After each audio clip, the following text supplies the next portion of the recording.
খালি চাই বাঁশ খালি। বাংলাদেশে তো বাঁশ খায় খায়, এখন দেখি জার্মান আসিও বাঁশ বাঁশ বাঁশ বাঁশ।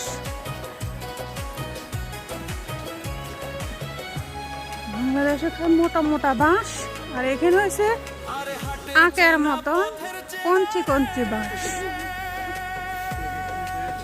কার কার বাঁশ লাগবে আমার কাছে বলিও।